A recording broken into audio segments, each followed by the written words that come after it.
علی بھائی پہلا سوال ہی کریٹیکل ہے۔ قرآن حکیم میں ملکہ بلقیس سے متعلق ایک واقعہ آیا ہے جس کا تخت بڑا مشہور تھا، اور اسی تخت کو سیدنا سلیمان علیہ السلام نے اٹھوانے کا ارادہ کیا تو ایک ولی اللہ حضرت آصف بن برخیہ رحمہ اللہ نے آنکھ چپکنے سے پہلے اس وزنی تخت کو وہاں حاضر کر دیا۔ اس واقعہ میں سے صوفیہ نے اپنے بزرگوں کی کرامات کا ثبوت اخذ کیا ہے، اور ان کا دعویٰ ہے کہ امت محمدیہ صلی اللہ علیہ وسلم کے اولیاء اللہ ہر حال میں سیدنا سلیمان علیہ السلام کی امت کے اولیاء اللہ سے افضل ہیں، اس لیے وہ بھی سب کچھ کر سکتے ہیں۔ اس حوالے سے علی بھائی کا کیا موقف ہے؟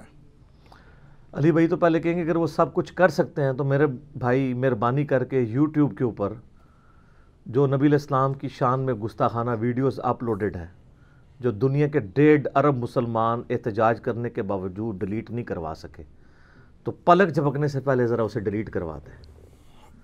اور اگر نہ کروا سکے جو انشاءاللہ تعالیٰ کبھی بھی نہیں کروا سکتے، یہ ظاہر ہے کہ یہ تو فزیکل ایفرٹ کے ساتھ اللہ تعالیٰ نے معاملات کو جوڑا ہوا ہے، تو پھر آپ نے سمجھ لینا ہے کہ یہ صرف ان کے زبانی دعوے ہیں۔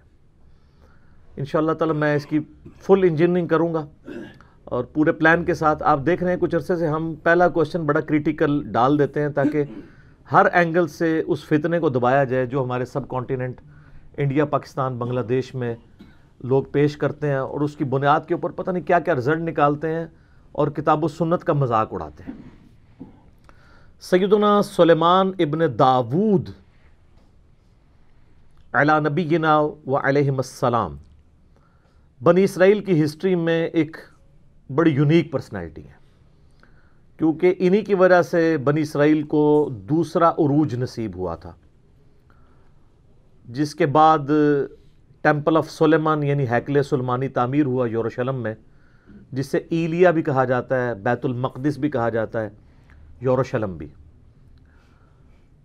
اور وہ ہیکل سلیمانی 70 عیسوی میں سیدنا عیسیٰ علیہ نبینا علیہ الصلوۃ والسلام کے رفع سماوی کے آلموسٹ 35 سال کے بعد ٹائٹس نے حملہ کر کے تباہ و برباد کر دیا تھا۔ صرف اس کی ایک دیوار اس وقت باقی ہے جسے ویلنگ وال کہتے ہیں، دیوار گریہ، جو آپ اکثر ویڈیوز میں دیکھتے ہیں کہ یہودی یوں تورات پکڑ کے اس کے سامنے یوں پڑھ رہے ہوتے ہیں، اس ایک دیوار کے سامنے۔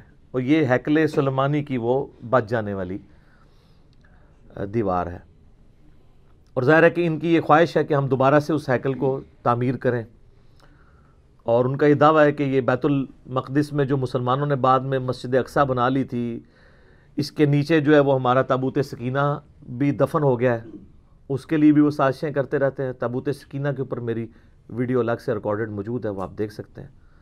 بال سلیمان علیہ السلام ایک بڑی یونیک پرسنالٹی ہیں بنی اسرائیل کی ہسٹری میں، اور قرآن حکیم میں بھی سلیمان علیہ السلام کا ذکر بارہا مختلف جگہوں پہ ہوا ہے۔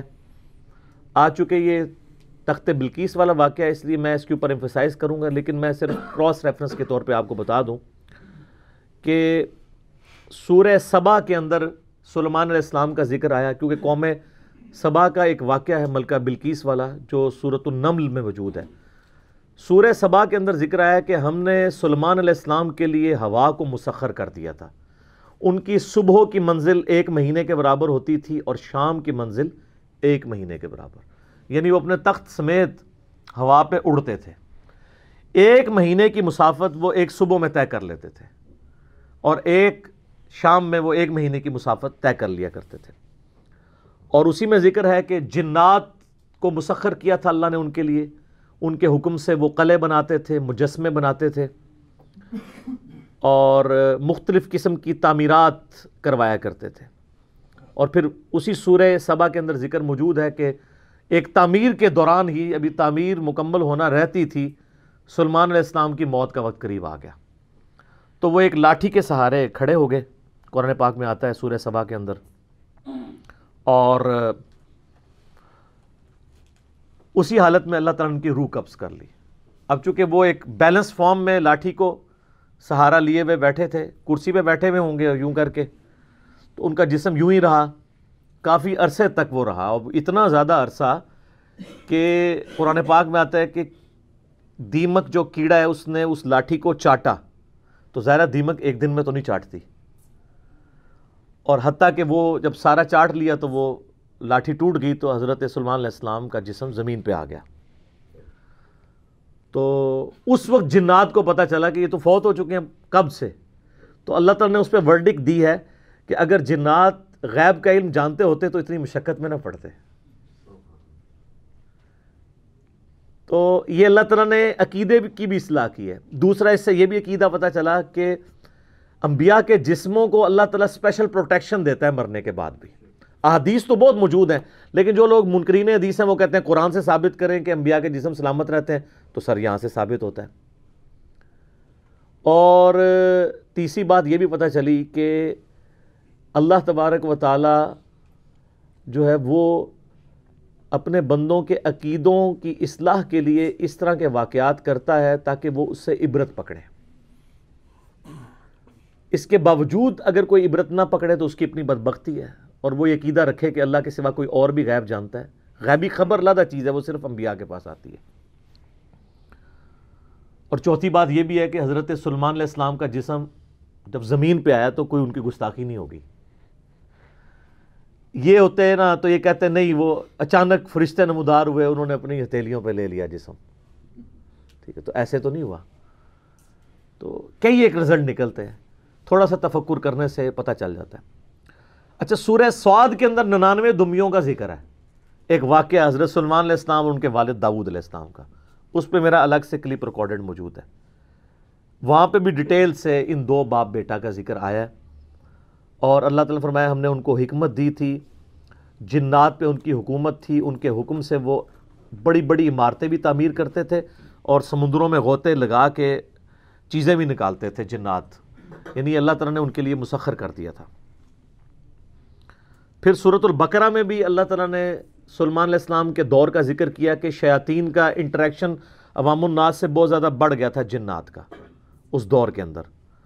اور اسی دور کے اندر سورۃ البقرہ میں آتا ہے کہ ہاروت اور ماروت دو فرشتے تھے جو اللہ تعالیٰ کی طرف سے آزمائش کے طور پہ نازل ہوئے،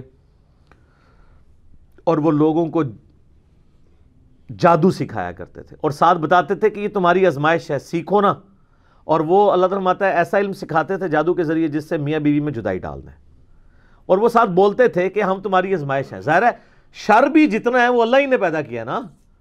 من شر ما خلق، میں ہر اس چیز کے شر سے تیری پناہ میں آتا ہوں جو تو نہیں پیدا کی ہے. تو آزمائش کے طور پہ وہ ہاروت اور ماروت کا پھر اکثر لوگ پوچھتے ہیں وہ ہاروت اور ماروت الٹے لٹکے ہوئے ہیں، یہ ہو گیا. وہ فرشتے تھے میرے بھائی، فرشتے اللہ کے حکم کی نافرمانی نہیں کرتے. وہ کہتے ہیں کسی عورت پہ وہ عاشق ہو گئے تھے اور یہ سب کچھ جھوٹے واقعات ہیں. فرشتے کبھی بھی رائے راستے نہیں ہٹتے. قرآن پاک میں جا بجا یہ چیز آئی ہے کہ فرشتے تو سورہ التحریم کے اندر بھی آیا کہ وہی کام کرتے ہیں جو اللہ ان کو حکم دیتا ہے، اس کی سرتابی کر ہی نہیں سکتے.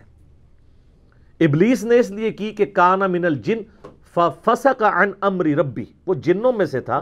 سورۃ الکہف کی آیت نمبر 50 میں آتا ہے، اس لیے اس نے اپنے رب کی نافرمانی کی.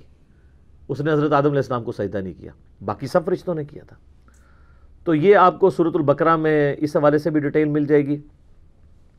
رہا تخت بلقیس والا واقعہ، یہ سورۃ النمل میں بڑی ڈیٹیل کے ساتھ اللہ تعالیٰ نے حضرت سلیمان علیہ السلام کی زندگی کے چند واقعات کو ذکر کیا ہے 30 آیات کے اندر. آیت نمبر 15 سے لے کے 44 تک مسلسل 30 آیات میں سلیمان علیہ السلام کا اللہ تعالیٰ نے ذکر خیر کیا ہے. سٹارٹ اسی سے لیا ہے کہ وہ اپنے امتیوں سے کہتے ہیں کہ دیکھو اللہ تعالیٰ نے ہمیں کثیر مخلوق پہ فضیلت دی ہے، ہمیں جانوروں کی بولیاں سکھا دی ہیں، جنات کو، ہواؤں کو، پرندوں کو ہمارے لیے مسخر کر دی ہے. اللہ تعالیٰ نے ساری قدرت دی ہوئی تھی. اور وہیں پر یہ بھی ذکر آتا ہے کہ ان کی فوج کے لشکروں میں تمام جن، انسان اور جاندار جتنے بھی ہیں ان میں سے ہر ایک کی ان کی علیحدہ فوج تھی. جس طرح آج کل آپ کہتے ہیں نا یعنی ایئر فورس، آرمی، نیوی، ان کے پاس نیوی کے لیے بھی جنات موجود تھے. ایئر فورس سارے پرندے ان کے حکم پہ مسخر تھے، ہوا ان کے حکم سے چلتی تھی، اور انسان بھی موجود تھے. اور پھر اسی میں ذکر آتا ہے جس کی وجہ سے سورت کا نام ہی سورہ النمل ہے. نمل عربی میں کہتے ہیں چیونٹی کو. وہ اپنے لشکر کے سمیت گزر رہے تھے تو چند چیونٹیاں تھیں، ان کی ملکہ ان کو کہتی ہے، قرآن نے اس کا قول نقل کیا ہے کہ سلیمان علیہ السلام اپنے لشکر سمیت آ رہے ہیں، کہیں ایسا نہ ہو بے خبری میں وہ ہمیں پاؤں کے نیچے کچل دیں۔ تو پھر وہ چیونٹی باقی چیونٹیوں کو کہتی ہے کہ تم لوگ اپنے بلوں میں چلی جاؤ۔ یعنی چیونٹیوں کا یہ عقیدہ تھا کہ حضرت سلیمان علیہ السلام اور ان کے جتنے صحابہ ہیں ان کو علم غیب کوئی نہیں ہے، کیونکہ تبھی تو کچل دیں گے نا، الا یہ کہ اللہ ان کو بتا دے۔ اچھا، آپ بزرگوں کے علم غیب لے کے بیٹھے ہوئے، تو اس میں اللہ تعالیٰ نے سلیمان علیہ السلام کو اس چیونٹی کی بات سنوا دی، تو سلیمان علیہ السلام اس پر مسکرائے، اور مسکرا کے یہ نہیں کہا کہ مجھے علم غیب ہے، کہا کہ اللہ کا شکر ہے کہ اللہ تعالیٰ نے یعنی مجھے یہ کوالٹی دی ہے کہ اللہ تعالیٰ نے اس چیونٹی کی بات مجھے سنوا دی ہے۔ ہر جگہ آپ کو سلیمان علیہ السلام کا کریکٹر نظر آئے گا، گاڈ اورینٹڈ۔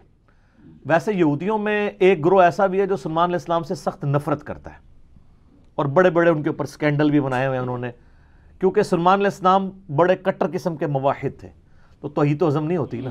ہر جگہ آپ کو نظر آئے گا سلیمان علیہ السلام جب بھی کوئی کام ہوتا ہے نا، اپنے تو کسی کمال کا ذکر ہی نہیں کرتے، وہ کہتے ہیں یہ اللہ نے مجھے آزمایا ہے، اللہ نے مجھے دیا ہے تاکہ میں اللہ کا شکر ادا کروں، اللہ مجھے جانچ رہا ہے کہ میں نے، وہ تو سینٹرڈ اراؤنڈ گاڈ، اور یہی ایک موحد کی نشانی ہوتی ہے۔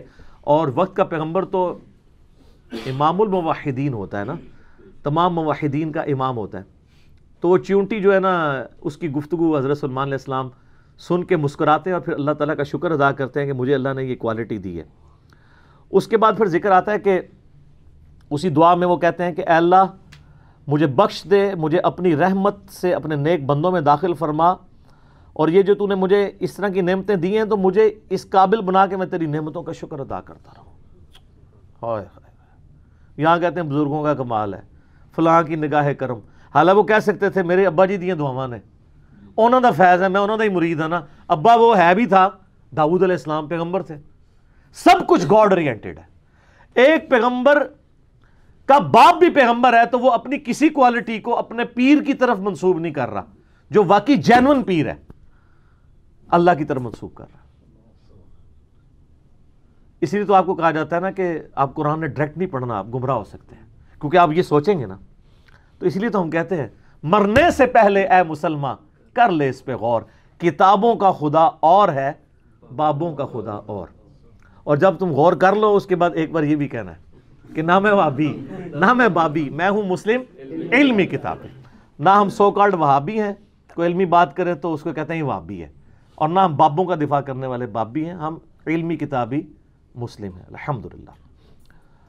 اچھا، وہ سورہ نمل میں پھر آگے چلتا ہے کہ حضرت سلیمان علیہ السلام اپنے دربار میں بیٹھے ہوتے ہیں، اب سارے ان کے کمانڈر حاضر ہیں، جنوں کا کمانڈر بھی ہے، اسی طریقے سے انسانوں کے کمانڈر بھی، سارے ان کے سردار وہاں پہ جمع ہیں۔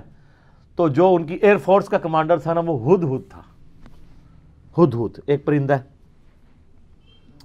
جس کی بڑی خوبصورت سی کلگی ہوتی ہے، اسے مرغے کی ہوتی ہے، اور بڑا ایکسٹرا آرڈنری پرندہ ہے۔ آپ جا کے گوگل پہ سرچ کریں، یوٹیوب پہ اس کی ویڈیوز دیکھیں کہ اللہ نے اس کو کیا صلاحیتیں دی ہوئی ہیں۔ وہ ان کا سمجھ لیں ایئر فورس کا چیف تھا، ٹھیک ہے۔ تو آپ نے فرمایا وہ کدھر غائب ہے، اور پھر ساتھ فرمایا کہ وہ اپنی غیر حاضری کی کوئی جسٹیفیکیشن مجھے پیش کرے، اور اگر اس نے کوئی ایسی جسٹیفیکیشن نہ پیش کی کہ وہ میرے دربار سے غائب کیوں ہے، تو میں اسے سزا دوں گا یا میں اسے ذبح کر دوں گا۔ بس یہ آپ ورڈک بولتے ہیں تو تھوڑی دیر بعد ہدہد آ جاتا ہے اور وہ اپنی جسٹیفیکیشن پیش کرتا ہے۔ اب ظاہر ہے وہ میں نے بتایا کہ سورہ نمل میں ہی آتا ہے کہ اللہ تعالیٰ نے جانوروں کی بولیاں سکھا دی تھی ان کو۔ تو حضرت سلیمان علیہ السلام اس سے پوچھتے ہیں کہ بتاؤ، اور سر پھر ہدہد دیکھیں کڈا پکا موحد سی، وہ کہتا ہے کہ اے سلیمان علیہ السلام میں آپ کے لیے ایک ایسی خبر لے کے آیا ہوں جو آپ کے علم میں بھی نہیں ہے۔ بابی نہیں تھا ہدہد نا۔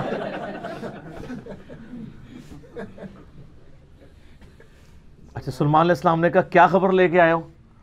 ان کا میں ایک ایسی قوم کے پاس سے آیا ہوں کہ جن کی حکمران ایک ملکہ ہے، عورت، اور اس کا بہت بڑا ایک عرش یعنی اس کا تخت ہے جس پہ وہ بیٹھتی ہے۔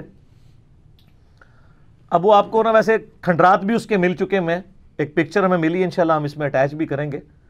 آلموسٹ سمجھ لیں وہ کوئی آج کے دور کے اعتبار سے آپ دیکھ لیں کوئی 50 فٹ چوڑا اور لمبائی میں تقریباً 100 فٹ اور اونچائی میں بھی تقریباً 50 فٹ کے برابر، مختلف اقوال ملتے ہیں، یعنی اچھا خاصا بڑا اس کا تخت تھا جس پہ اس کے سارے وہ سردار ارد گرد بیٹھتے تھے، اور وہ پتھر کا بنا ہوا بڑا سا ان کا میں نے ایک عورت دیکھی ہے، تو وہ آپ کے علم میں نہیں ہے کہ وہ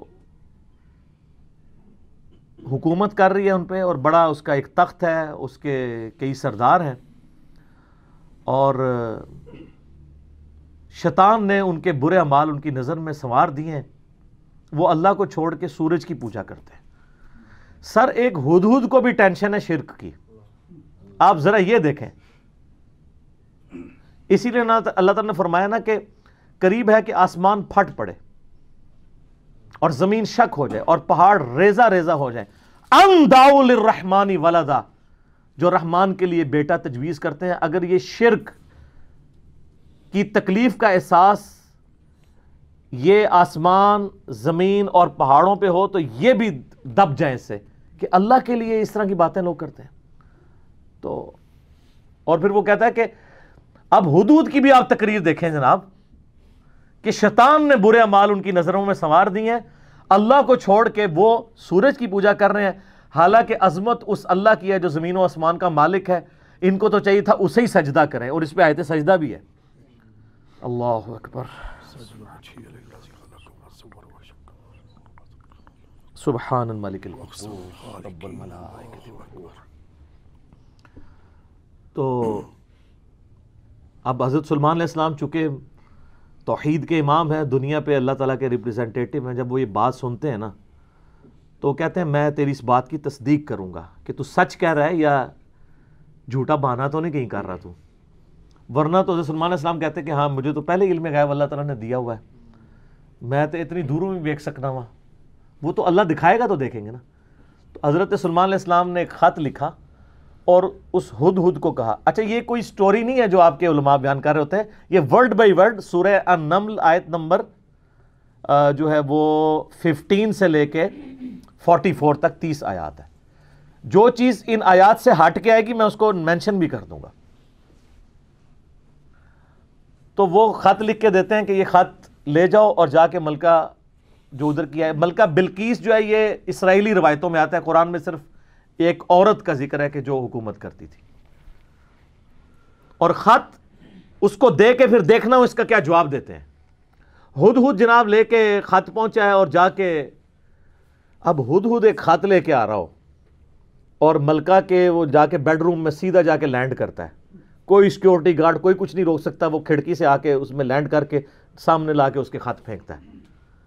تو حضرت سلیمان علیہ السلام کا خط وہ کھولتی ہے تو وہ اس خط میں تو 2 ٹوک جملے لکھے ہوتے ہیں، انہ من سلیمان و انہ بسم اللہ الرحمن الرحیم، اور تم سر تسلیم خم کر کے فوراً میرے پاس حاضر ہو جاؤ۔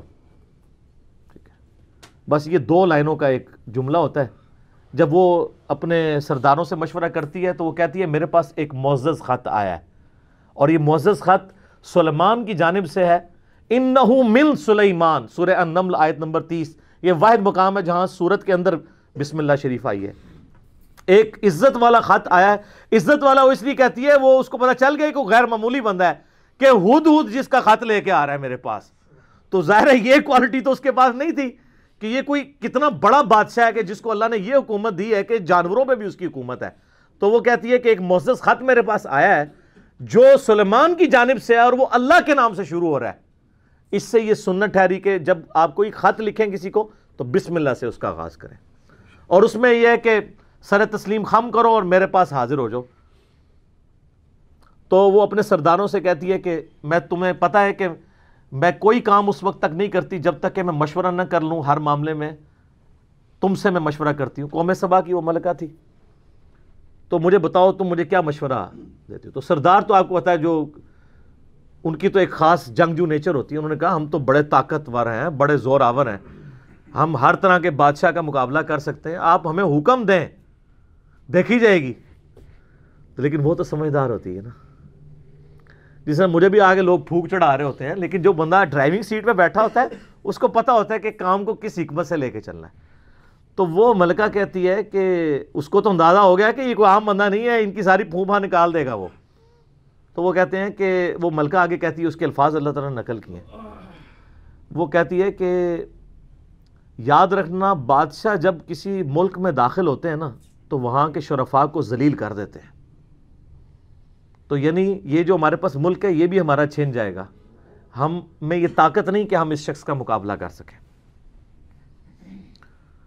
یہاں پہ بھی آپ دیکھ لیں انگریزوں نے یہی کیا ہے نا، جب انگریز یہاں حکومت میں ہے نا سب سے زیادہ ذلیل انہوں نے کیا ہے خاندان مغلیہ کو، اس لیے کہ وہ یہاں پہ رولرز تھے. تو انہوں نے کہا پہلے تو جناب ان کو اتنا ذلیل کرو نا، کیونکہ ان کے اندر جراثیم موجود ہیں حکومت کرنے کے، ان کو تو ذلیل و خوار کرو.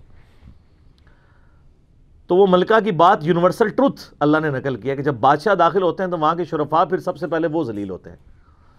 تو وہ کہتی ہے کہ اس میں جلدی نہیں ہمیں کرنی چاہیے، میں سلمان کو نا کچھ گفٹ بھیجتی ہوں اور میں دیکھتی ہوں کہ اس کے رسپانس میں وہ کیا کرتا ہے، تو پتہ چل جائے گا کہ وہ واقعی ایک دنیا دار بادشاہ ہے یا اللہ کا ریپریزنٹیٹو ہے. یہ اس نے چیک پوائنٹ رکھا کہ اگر دنیاوی بادشاہ ہوا تو دنیاوی بادشاہ پرانے زمانوں میں دوسرے ملکوں پہ کیوں حملہ کرتے تھے؟ تاکہ ان سے ان کی دولت ہتھیائیں. تو اگر ہم جزیہ دینے پہ آمادہ ہو جائیں اور سالانہ ہم ایک رقم مقرر کر لیں گے اتنا آپ کو ٹیکس یا جزیہ دیا کریں گے تو وہ ٹل جائے گا. تو وہ بڑے زیادہ تحائف دے کے نا ایلچی روانہ کرتی ہے سلمان علیہ السلام کے پاس.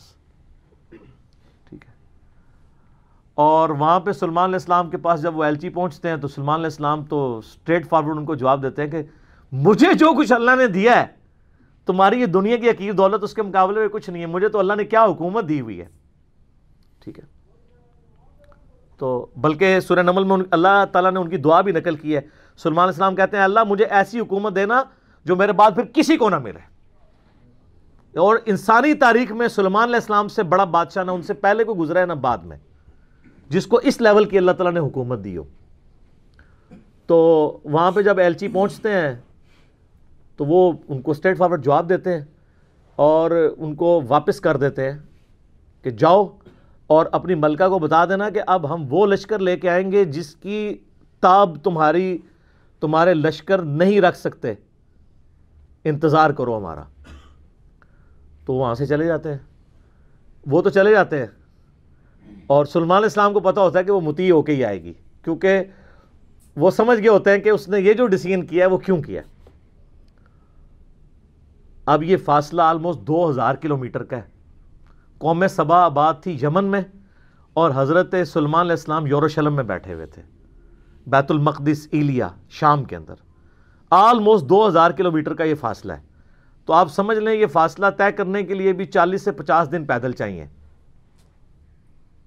تو سلمان علیہ السلام جب ان کو واپس کرتے ہیں، وہاں پہ جب واپس خط پہنچتا ہے تو ظاہر ہے ملکہ تو پہلے ہی اس کو سمجھ آ گئی ہوتی ہے کہ کوئی عام بندہ نہیں ہے.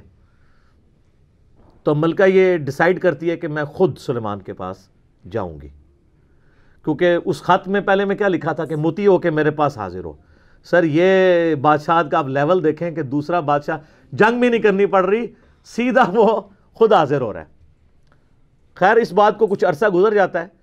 جب اس کا لشکر آنے کے 3-4 دن یا کچھ دن باقی رہ جاتے ہیں نا تو سلمان علیہ السلام اپنی مجلس میں بیٹھے ہوتے ہیں. تو سلمان علیہ السلام اپنے درباریوں سے کہتے ہیں کہ وہ جو بلقیس ہے وہ مطیع ہو کے میرے پاس آنے والی ہے. ان کو پتہ ہے، فیڈ بیک مل جاتی ہے، اللہ تعالیٰ نے وحی کے ذریعے آگاہ کر دیا.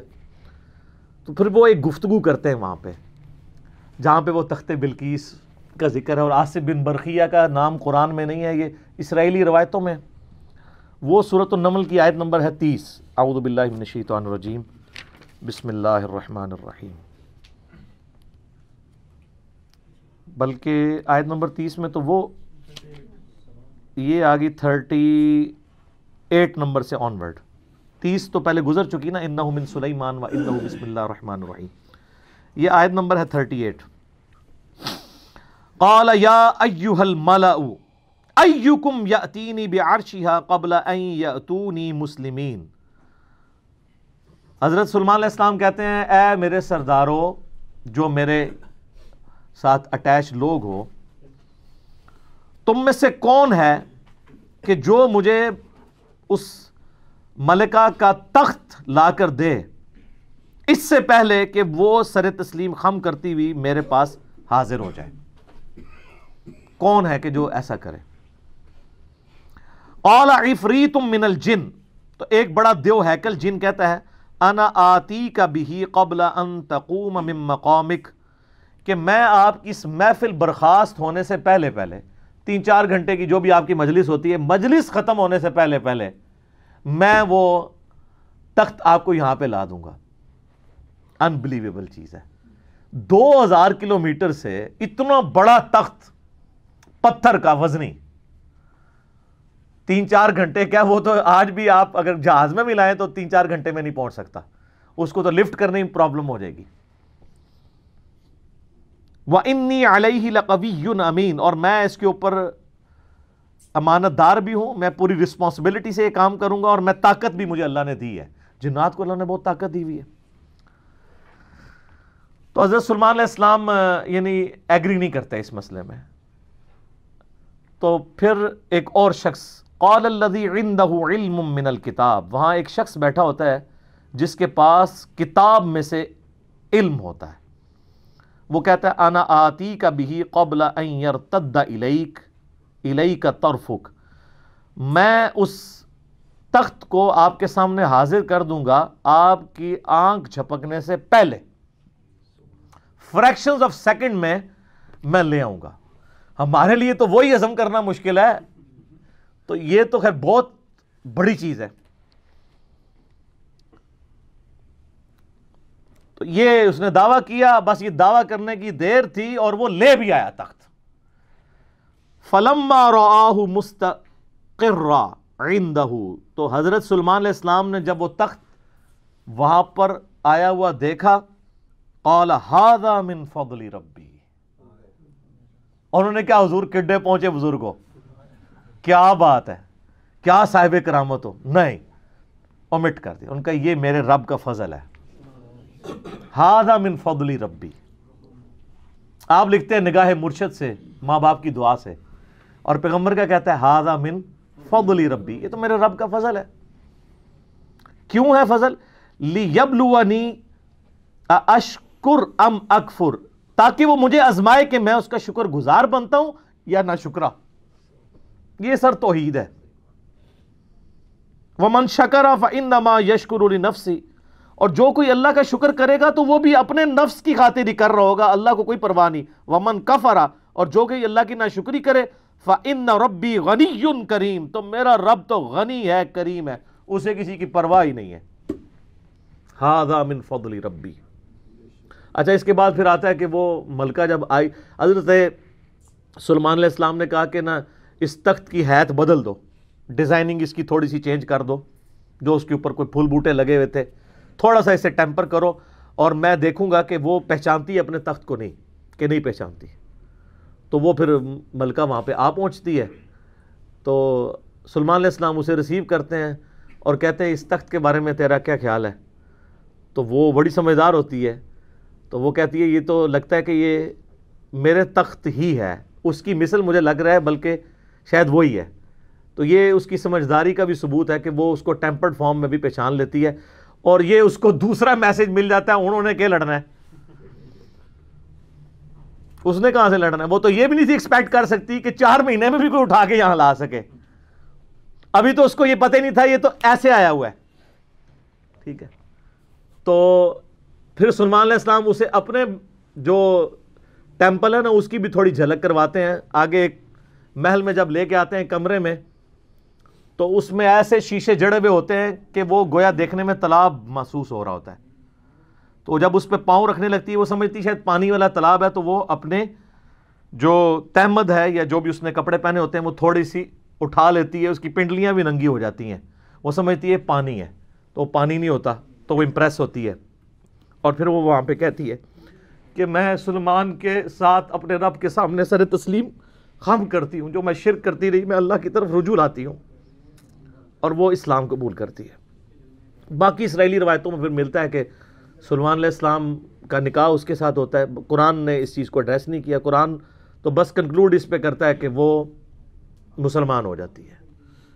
نہ وہ بریلوی ہوتی ہے، نہ دیوبندی ہوتی ہے، نہ اہل حدیث ہوتی ہے، نہ شیعہ ہوتی ہے، بلکہ مسلمان ہو جاتی ہے۔ اور آپ یہ الفاظ دیکھیں جناب، مسلمان مسلمان ہی ہیں ہر طرف۔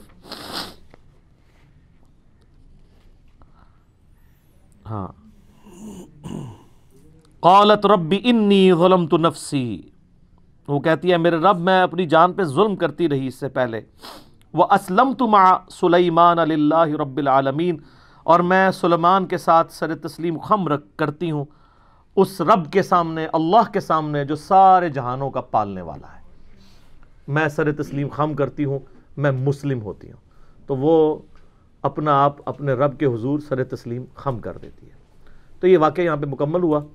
اب وہ یہ کہتے ہیں جناب کہ جی وہ انہوں نے فکر لگ، اچھا اس سے تو توحید اخذ کرنی چاہیے تھی، یہ چکر میں پڑ کے وہ کہتے ہیں جی وہ بندہ لبو کیڑا جے جنہیں انج کر کے تخت لے کے آئے۔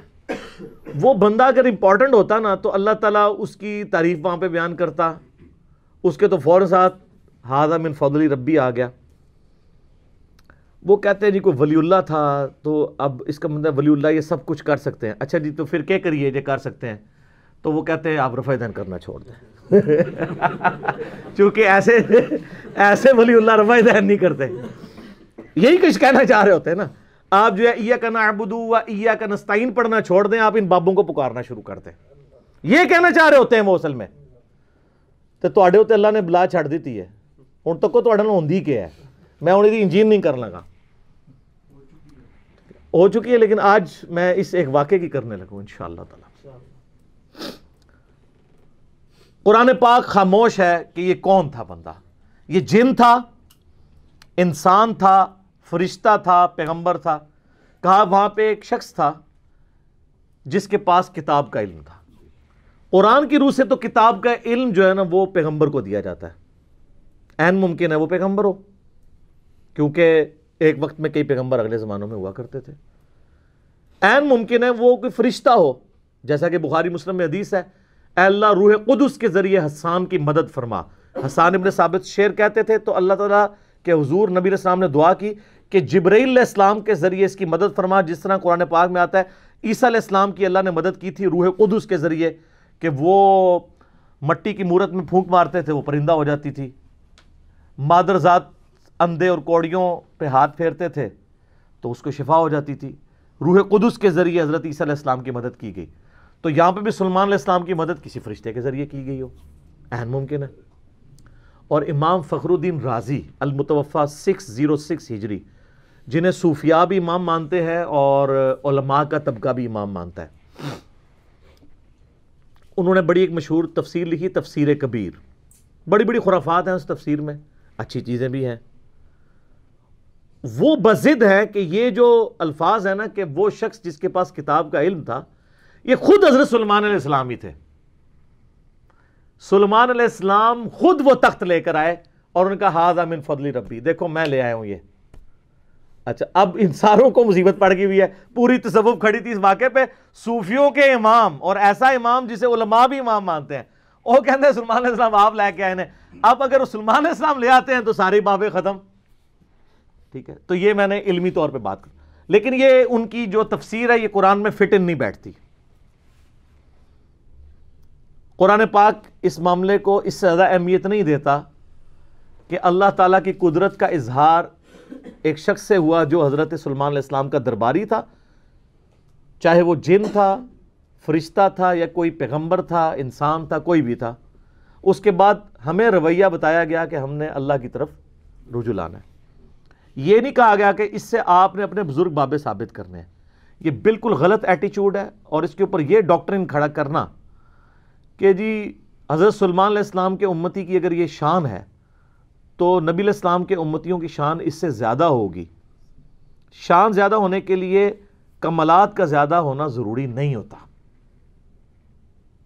قرآن تو شان کی بنیاد علم بتاتا ہے، اور اس کے بعد اگر آپ کی نسبت بھی ہے، جیسے نبی علیہ السلام کو اللہ نے اگلی امتوں پہ ان کی امت کو فضیلت دی ہے نبی علیہ السلام کی وجہ سے، کنتم خیر امت اخرجت للناس، اور نبیوں والا کام دیا ہے، تأمرون بالمعروف وتنہون عن المنکر وتؤمنون باللہ۔ تو یہ اس قسم کے رزلٹ نکالنے کی کوشش کرتے ہیں. تو میں اب ان کو سمجھانے کے لیے ایک بات کر رہا ہوں کہ یہ تو امتی کی بات ہو رہی ہے نا. ہمارے محبوب صلی اللہ علیہ وآلہ وسلم ان کے بارے میں جو ہمارا عقیدہ ہے وہ کیا ہے؟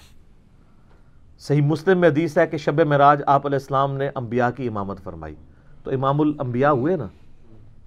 اچھا، کیا اس کی بنیاد میں ہم یہ ماننا شروع کر دیں کہ اگلے نبیوں کی جو جو کوالٹیز تھیں وہ ہمارے پیغمبر میں موجود ہے؟ تو ایسے نہیں ہو سکتا. کلی فضیلت ضرور ہے. کئی ایک چیزیں ہیں جو اگلے انبیاء کو جزوی طور پہ فضیلت حاصل تھی جو ہمارے نبی علیہ السلام کو حاصل نہیں ہے. کلی فضیلت ہمارے پیغمبر کی ہے صلی اللہ علیہ وآلہ وسلم. میں آپ کے سامنے رکھتا ہوں. حضرت آدم علیہ السلام کو فرشتوں نے سجدہ کیا نا. کیا ہمارے نبی علیہ السلام کو کیا یا ہم اپنے نبی علیہ السلام کو سجدہ کر سکتے ہیں؟ تو آپ کی انالوجی مانی جائے کہ اگلے سارے نبیوں کی شان یہاں پہ جمع ہو، پھر تو سارے امتیوں کو چاہیے حضور کو سجدہ کریں. وہ تو ابو داؤد ترمذی ابن ماجہ میں حدیث ہے، ایک صحابی نے جب سجدہ کیا فرمایا سر اٹھا کیا کر رہا ہے؟ جب میں فوت ہو جاؤں گا تم میری قبر سے گزرو گے، کیا وہاں پہ بھی سجدہ کرو؟ انہوں نے کہا نہیں یا رسول اللہ. تو فرمایا مجھے کو سجدہ کر رہے ہو؟ اگر میں سجدہ جائز سمجھتا تو بیویوں سے کہتا کہ اپنے خامدوں کو سجدہ کریں اس حق کے سبب جو اللہ نے ان کو دیا ہے. تو سجدہ تعظیمی بیان ہو گیا نا ہمیشہ کے لیے. اچھا، بخاری اور مسلم دونوں میں آتا ہے کہ قیامت والے دن سب لوگ ننگے اٹھائے جائیں گے اور سب سے پہلے اللہ تعالیٰ ابراہیم علیہ السلام کو لباس پہنائے گا. تو یہاں پہ ابراہیم علیہ السلام کی جزوی فضیلت ہے.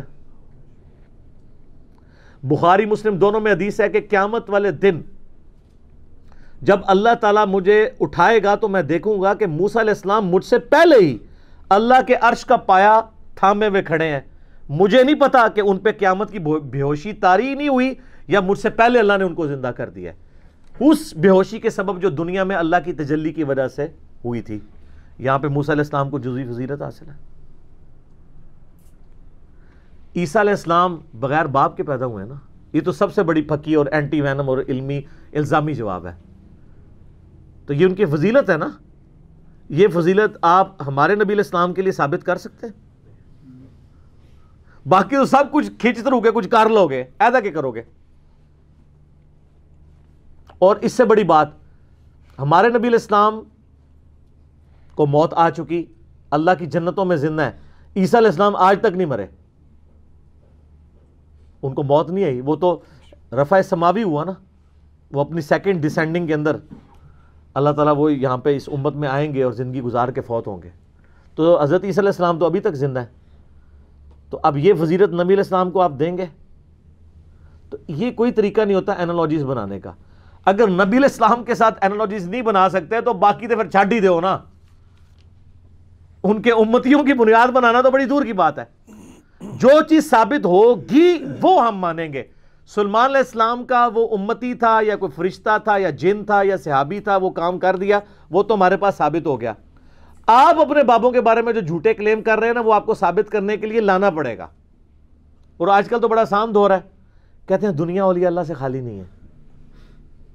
ایک ولی بھی نہیں پہ لفظ تو جس کو ہم B B C, CNN، Al Jazeera, Geo, ARY، Dunya T V کے سامنے لے کے آئیں اور ساری دنیا کو بابوں کا پجاری بنا لیں جو آپ بنوانا چاہتے ہیں.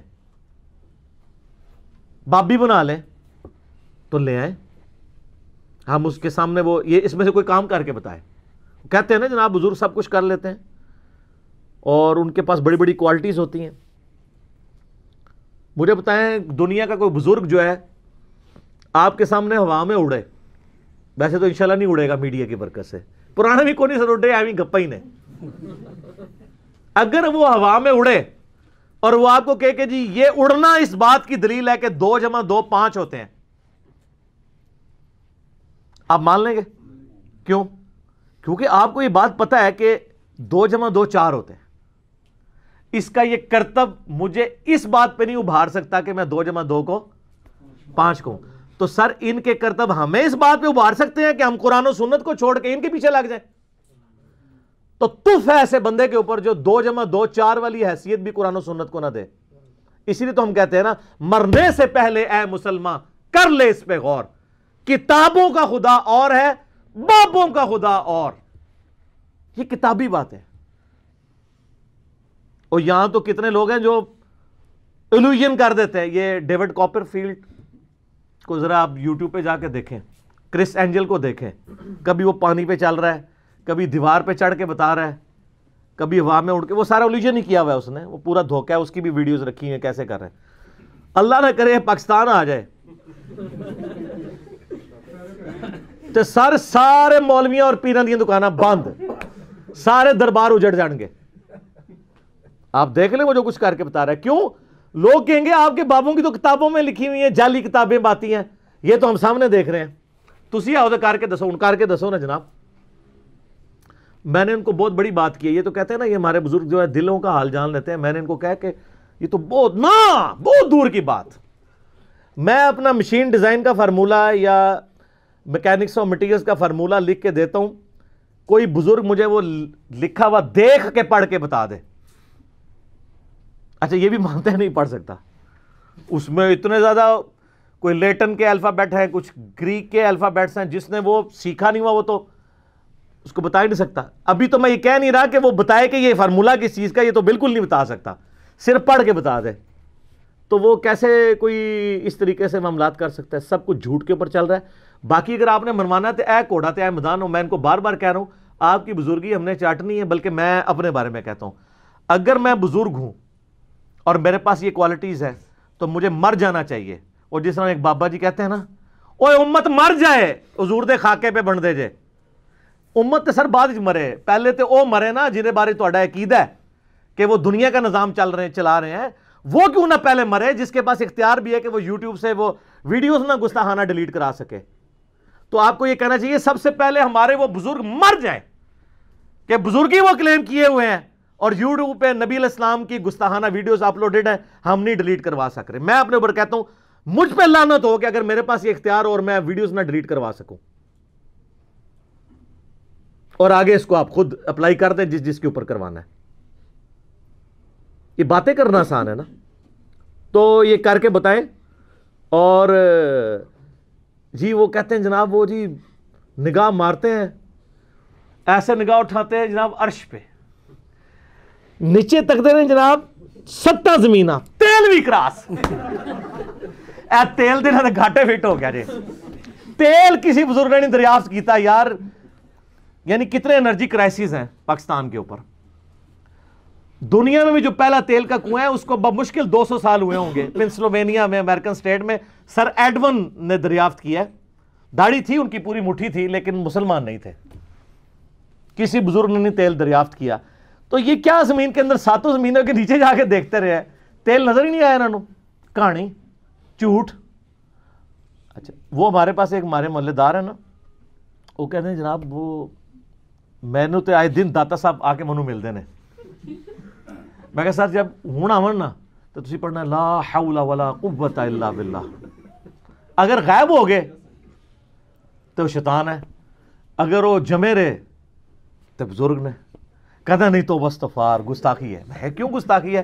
بخاری مسلم کی حدیث ہے کہ جنت کے خزانوں میں سے خزانہ اللہ نے مجھے دیا ہے, لا حول ولا قوت الا باللہ. میں نے کہا آپ میرے سامنے لا حول ولا قوت الا باللہ پڑھو, میں غائب نہیں ہوں گا. اعوذ باللہ من الشیطان الرجیم پڑھو, میں غائب نہیں ہوں گا. میں تو خوش ہوں گا. اگر کوئی اولیاء اللہ میں سے ہے تو وہ اسم اعظم سن کے تو خوش ہوگا, بلکہ بزرگوں کو حاضر کرنا ہو تو پڑھنا چاہیے لا حول ولا قوت الا باللہ. وہ خوش ہو کے حاضر ہو جائیں, اسم اعظم ہے نا یہ. تو چونکہ یہ لا حول ولا قوت الا باللہ پڑھتے نہیں ہیں, وہ شیطان اندر غائب بھی نہیں ہوتا. کدے وہ کہتے ہیں خیزر ہے, کدے کچھ کہتے ہیں, کدے کچھ کہتے ہیں, بالکل جھوٹ بولتے ہیں. اور پھر وہ لیم ایکسکیوز کیا دیتے ہیں, کہتے ہیں دیکھیں جی یہ موبائل انگریزوں نے بنایا ہے, اتنی ہی دور سے سن لیتا ہے, تو اللہ کا ولی نہیں سن سکتا. دیکھیں ادھر جاؤ سر اسی تو ہم دیں گے, بزرگوں کو تو چھوڑ دیں. ایک عام انسان جانوروں سے تو افضل ہے نا.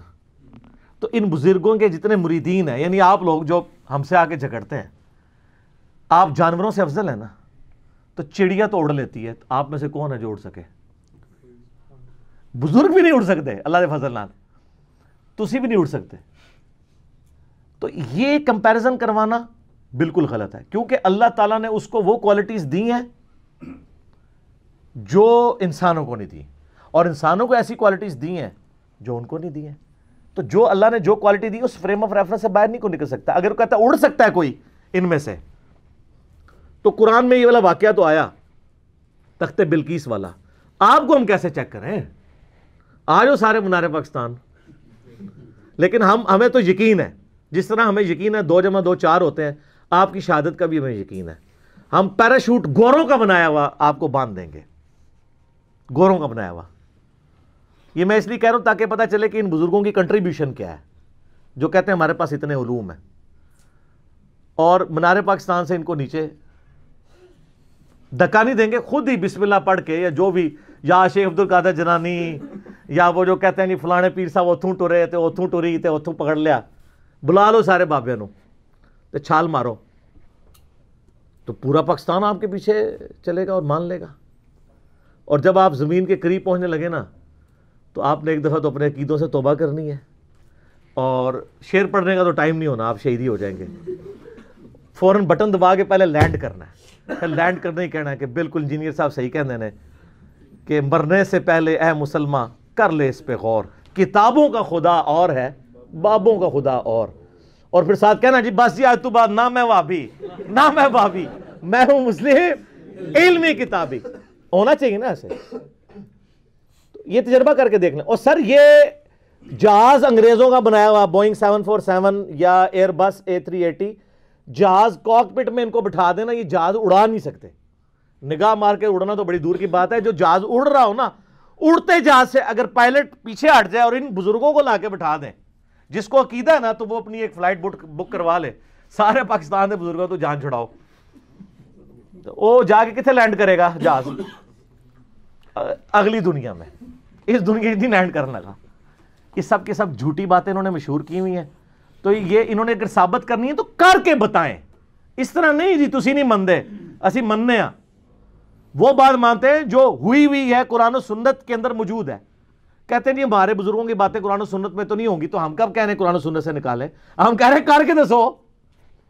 دیکھو نا, اگر حضرت سلیمان علیہ السلام کے درباری نے تو کر کے بتا دیا نا, اس نے تو نہیں کہا کہ میرے ابا جی کرتے ہوں سن, انہوں نے کر کے دسیا, تسی کر کے دسو تو ہم مان لیں گے. تو بالکل یہ فیل ہو چکے ہیں, ان کے پاس کوئی بھی چیز موجود نہیں رہی. اور میں نے کئی بار بیان کیا کہ آپ لوگ بیمار ہوتے ہیں, آپ کو درباروں پہ لے جاتے ہیں, جب بزرگ بیمار ہوتے ہیں ان کو شفا انٹرنیشنل میں اور آغا خان میں لے جاتے ہیں. کتنے بزرگ ہیں پاکستان لیول کے, میں نام نہیں لیتا, پیشاب بند ہوا ہے تو ان کو آغا خان میں لے گئے. کیوں؟ وہاں لے جائے نا, وہ اسی دربار کے اوپر جہاں آپ کہتے ہیں سمندر روکا ہوا ہے. سر کوئی انسان اپنا پیشاب نہیں روک سکتا, سمندر کا تو سائز ہی نہیں آپ لوگوں کو پتا کتنا ہے. اور پھر معذرت کے ساتھ جن لوگوں کے بارے میں آپ کا عقیدہ تھا سمندر روکا ہوا ہے, ایک کے بارے میں آپ کا عقیدہ تھا وہ انڈیا کے بم پکڑتے تھے پل پہ آ کے, ہندو آج تک مذاق اڑاتے ہیں آپ کا. اچھا, ان ساروں کے مزارات کے اوپر آ کے ٹھوک کے چلے گئے ہیں دہشت گرد. ہم اس چیز کو کنڈیم کرتے ہیں. اس کے بعد آپ تحفظ اولیاء کانفرنسز بھی کرتے رہے ہیں, یہاں ہمارے جیل میں بھی ہوئی ہے. مجھے میسج کیے ہیں جی تحفظ اولیاء کانفرنس. میں کہا سبحان اللہ, ابھی تک تو آپ کہتے تھے اولیاء اللہ ہماری حفاظت کرتے ہیں, اب آپ بھی اولیاء کا تحفظ کرنا شروع ہو گئے. اور وہ کہتے ہیں پریس کلب کے سامنے احتجاج ہوگا. میں کہا نا, یہ سارے بڑے بڑے مزاروں کے باہر احتجاج ہونا چاہیے کہ سر کتنے بڈھے ہو گئے ہو, اون کوالٹیز ختم ہو گئی ہیں, یہ کہانیاں ہی سمجھے. جو بندہ قبر سے نکل کے راوی کے پل پہ آ رہا ہے تو جو ادھر ٹھوک کے جا رہا ہے اس کو کیوں نہیں پکڑ رہا؟ سوچنے والی بات ہے نا. جو سمندر روک سک رہا ہے اسی مزار کے اوپر کتنے لوگ آ کے دہشت گرد کے حملے کے اندر, دہشت گردوں کے حملے میں مارے جاتے ہیں, کیوں نہیں روک سک رہا؟ اچھا, اب بعض لوگ پتہ کہتے ہیں, وہ کہتے ہیں جی وہ جی خانہ کعبے میں بھی کرین گر گئی تھی نا, فوراً اسے پہنچ دے جائے, کیونکہ ان کو پتا ہے اللہ انہاں دا ہے بابے ساڈے نے, تو سر اسی اون کرنے ہیں. سر اللہ نے کہیں دعویٰ نہیں کیا کہ آپ بسم اللہ پڑھ کے ساکٹ میں 2 انگلیاں ڈال دیں تو آپ بچ جائیں گے. اللہ نے دنیا بقدر ایفرٹ رکھی ہے. اللہ نے تو حسین علیہ السلام کو ذبح ہوتے بھی دیکھا ہے. اللہ نے خانہ کعبے کی 2 دفعہ توہین ہوتے بھی دیکھی ہے, یزید کے ہاتھوں بھی, حجاج ابن یوسف کے ہاتھوں بھی. ابرا کا لشکر ایک ہی دفعہ ہلاک کیا تھا. بخاری مسلم میں حدیث ہے قرب قیامت میں ایک پتلی ٹانگوں والا حبشی کعبے کی اینٹ سے اینٹ بجا دے گا. وہ تو نبی علیہ السلام خود بتا رہے ہیں دنیا بقدر ایفرٹ اللہ نے رکھی ہے. لیکن آپ کا بزرگوں کے بارے میں دعویٰ ہے کہ دنیا کا نظام چلا رہے ہیں, اور یہ سب کچھ کرتے ہیں. اللہ نے کہیں نہیں کہا, اللہ نے تو آپ کی ڈیوٹی لگائی ہوئی ہے کہ آپ نے بقدر ایفرٹ کرنا ہے. اس لیے اللہ تعالیٰ والا ہمیں کوئی دھونس نہ ڈالے اس معاملے میں. اللہ نے دنیا کو اسباب کے ساتھ جوڑا ہے, ورنہ تو ہوتا کہ بسم اللہ پڑھو پیاس بجھ جائے گی, پانی سے ہی بجھے گی. اسباب سے جڑا ہوا ہے اللہ تعالیٰ نے. تو یہ بڑی مثال دینا بالکل ان کی غلط ہے. میں ساتھ ساتھ یہ جو وسوسے ڈالتے ہیں نا لوگوں کے ذہنوں میں, میں وہ ساتھ کلیئر کرتا ہوں.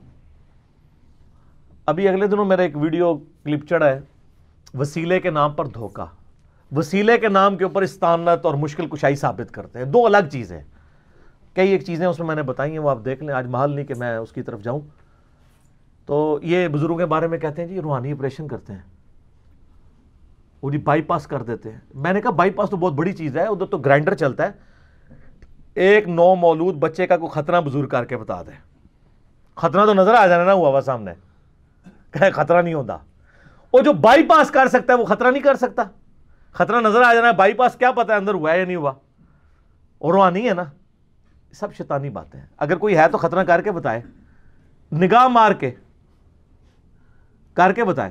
خون بھی نہیں نکلنا چاہیے, کیونکہ جو تسی بائی پاس کر دے ہو خون نہیں نکلتا, روحانی بائی پاس کر رہے ہوتے ہیں.